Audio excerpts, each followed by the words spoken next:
벚꽃 야담. 방문해주셔서 감사합니다. 구독, 좋아요, 알림 설정 꼭 눌러주세요. 벚꽃 야담 이야기 시작하겠습니다. 조선 어느 고을에 천방지축 17세 선아가 살고 있었습니다. 선아는 일남 삼녀 중 둘째 딸이었죠.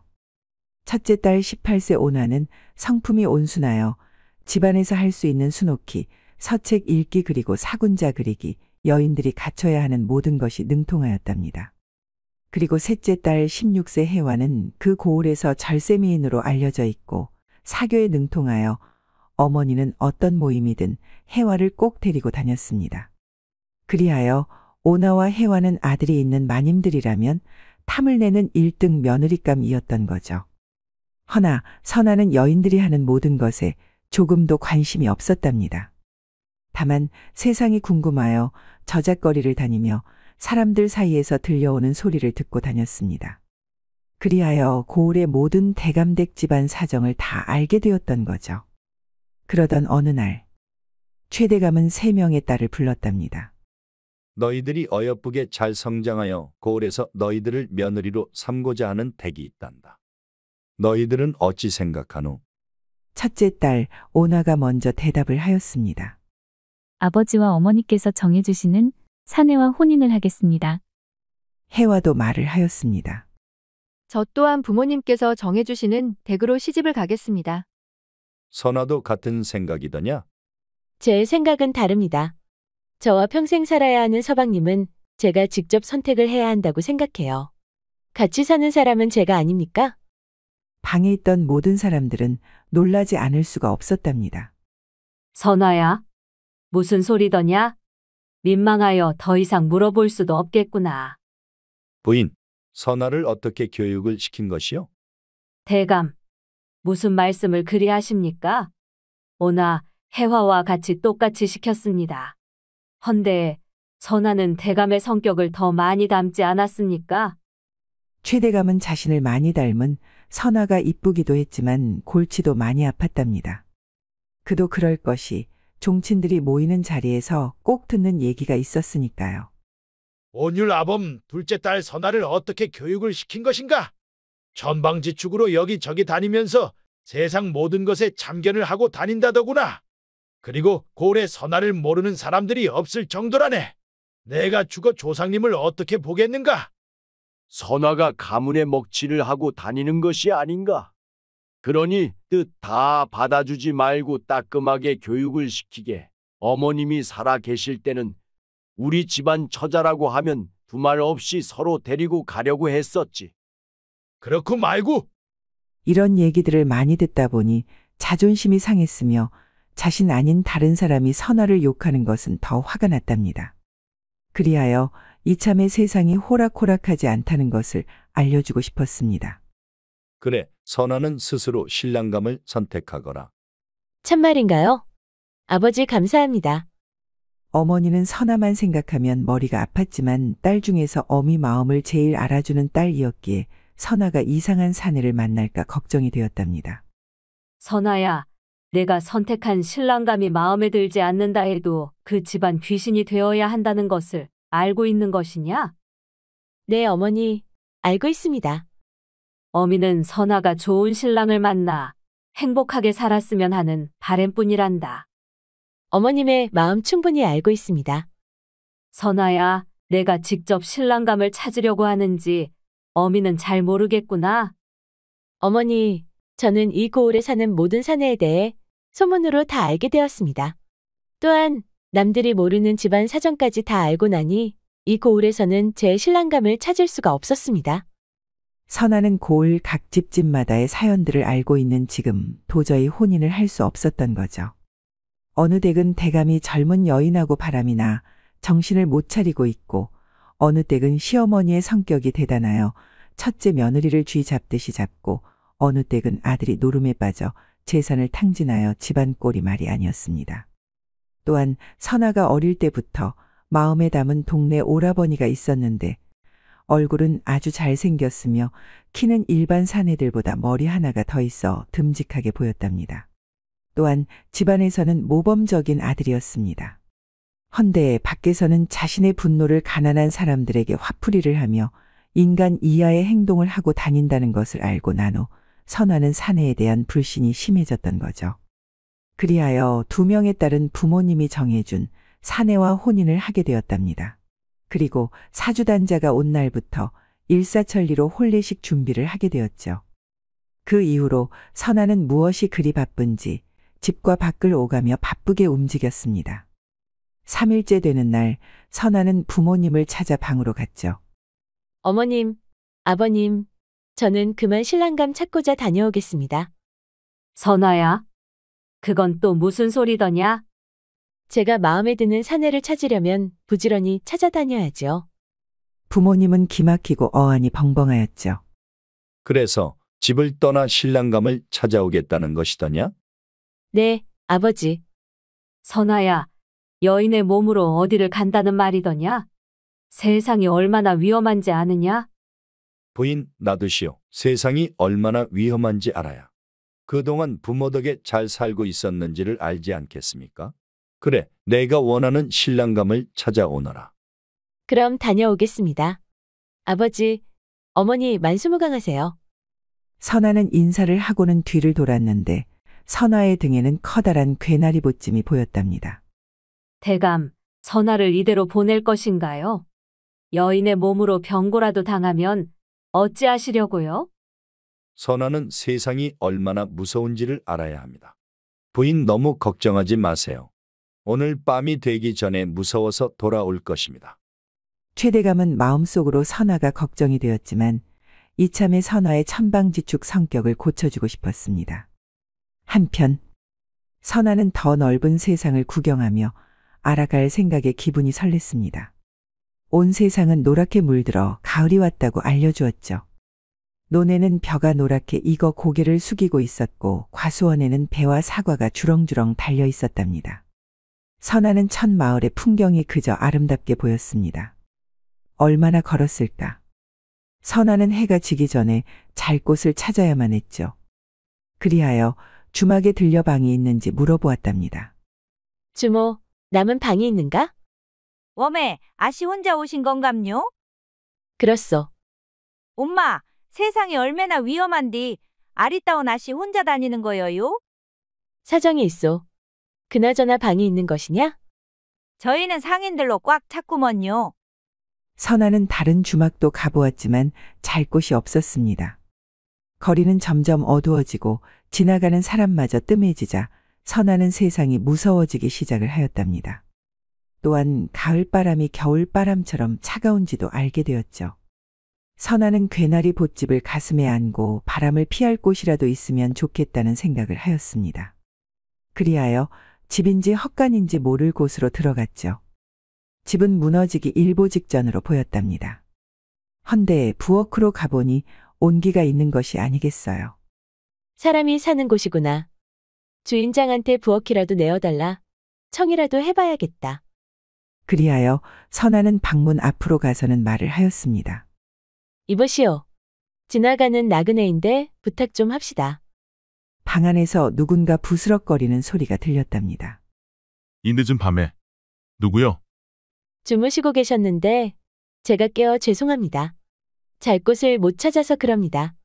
허락만 해주신다면 부엌에서 하룻밤 보내도 될까요?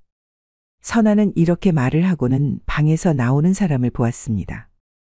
헌데 덩치가 산만한 사람이 나오는 것이 아니겠어요. 선화는 너무 놀라 마음속으로는 도망가야 한다고 생각하고 있었지만 다리가 얼음이 되어 움직일 수조차도 없었던 거죠. 부엌에서 사내도 아닌 여인이 잘 수 있겠습니까? 방으로 들어와 주무시오. 그리고는 선화의 손목을 붙잡고 방으로 끌고 갔답니다.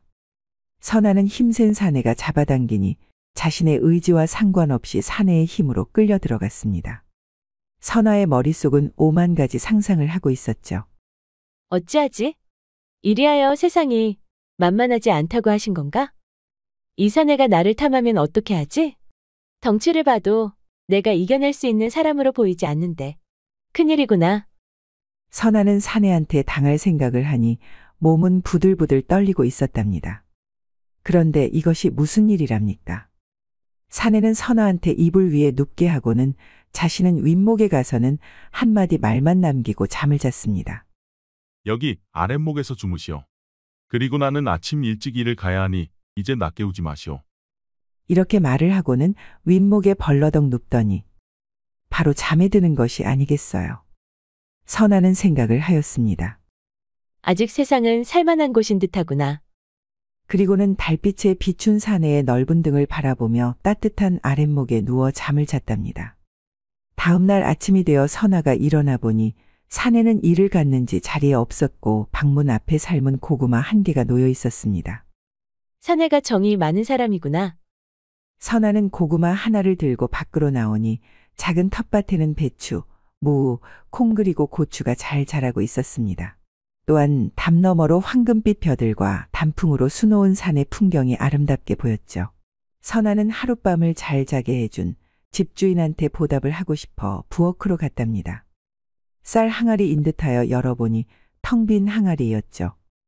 선아는 자신이 들고 있는 고구마 한 개가 사내의 한 끼 식량이라 생각이 드니 집주인을 다시 보게 되었습니다. 마지막 식량을 나한테 준 것이구나. 이 사내가 궁금하여 더 며칠 있어봐야 되겠어. 한편 사내는 광산에서 일을 하는 광부 이석이었답니다. 이석은 일을 하는데 아침에 방문으로 들어오는 아침 햇살에 선아가 눈을 찡긋하며 자는 것이 아니겠어요. 이석의 눈에 그 모습이 너무 귀엽고 사랑스럽게 보여 순간 이석의 심장이 심쿵 내려앉았습니다. 그렇다 보니 이석의 머리에는 사랑스럽게 자던 선아의 얼굴이 생각이 나 일에 집중을 할 수 없었던 거죠. 어젯밤에는 잠결이기도 했고 너무 졸려 누구인지 관심도 없었지만 아침에 자는 선아의 모습은 아리따운 선녀처럼 신비로웠으니까요.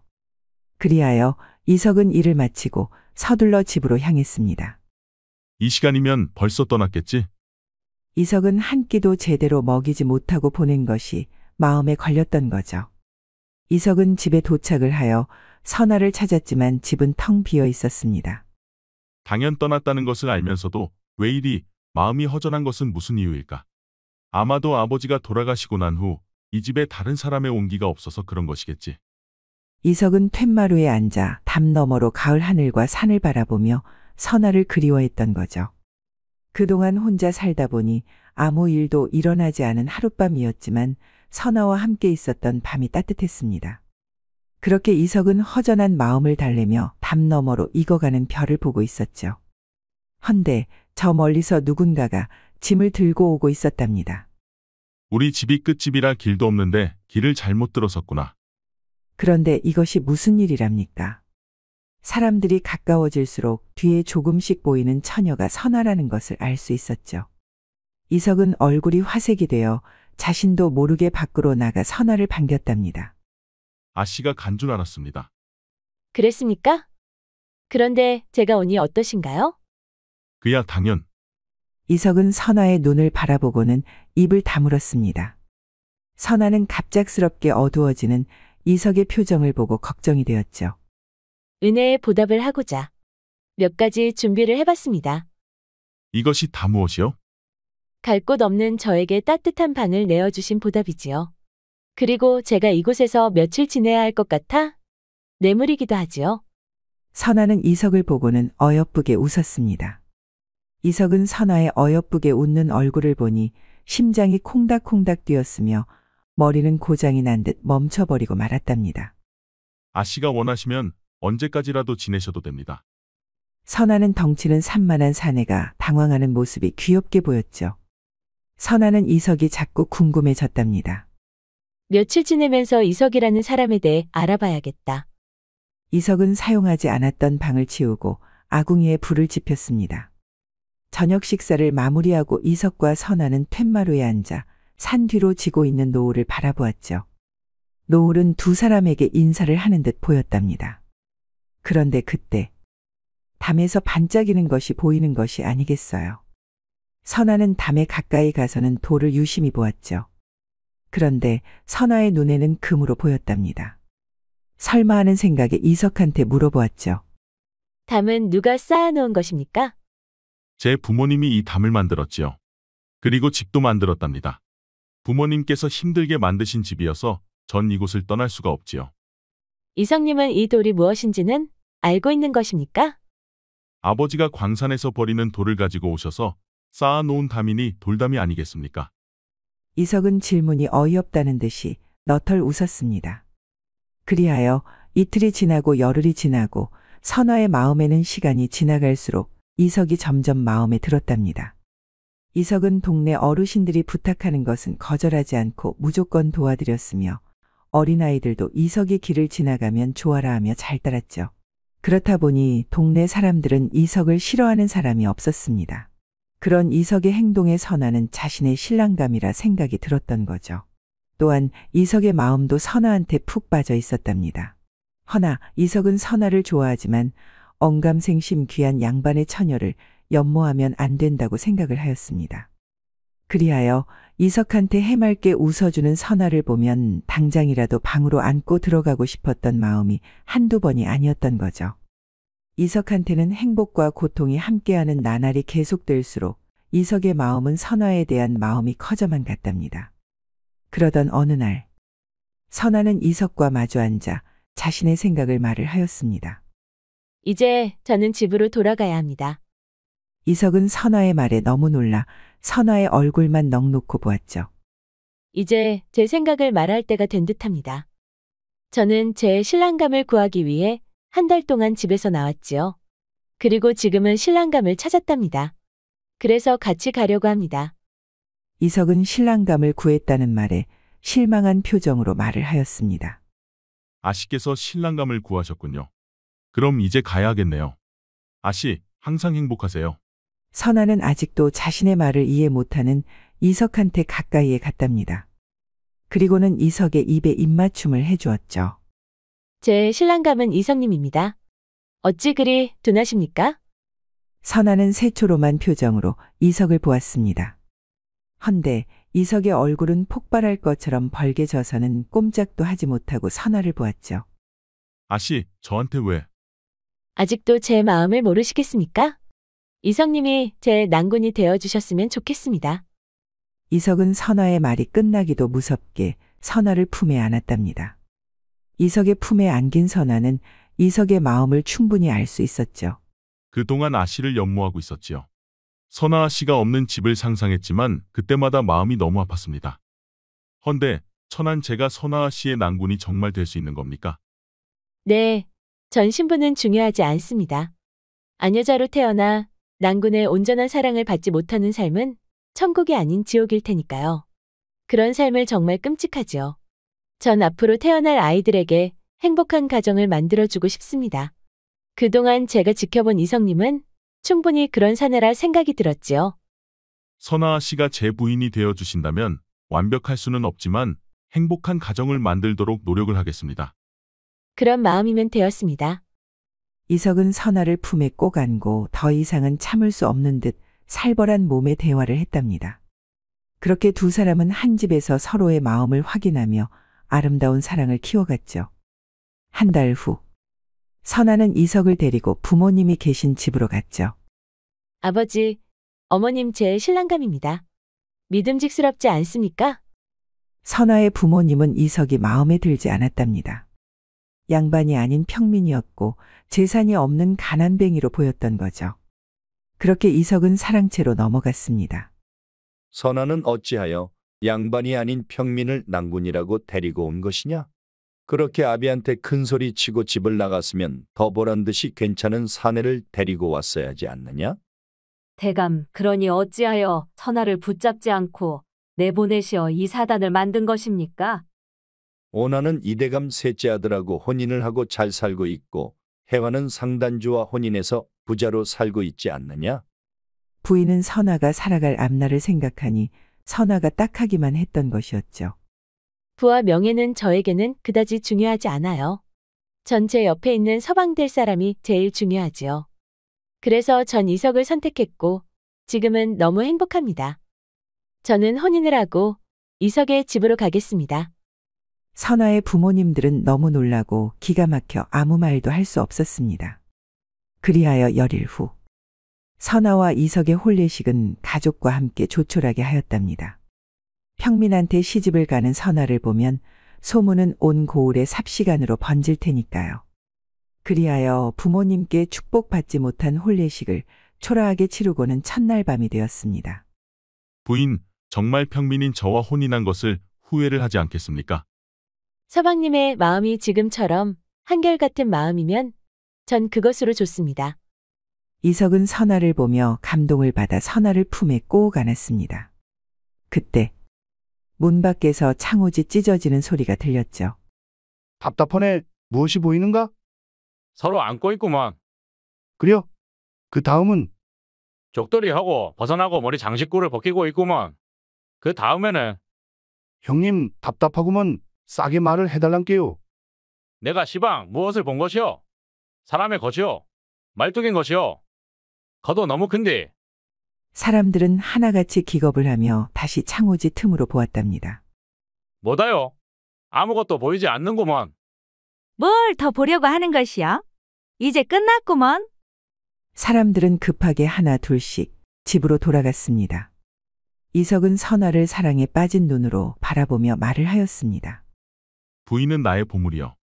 부인을 위해 살아가리다. 한편 첫째 딸 오나는 세상 부러울 것이 없었습니다.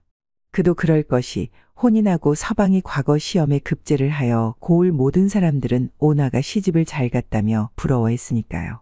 그리하여 오나는 서방하고 행복하게 살 일만 남았다고 생각하였습니다.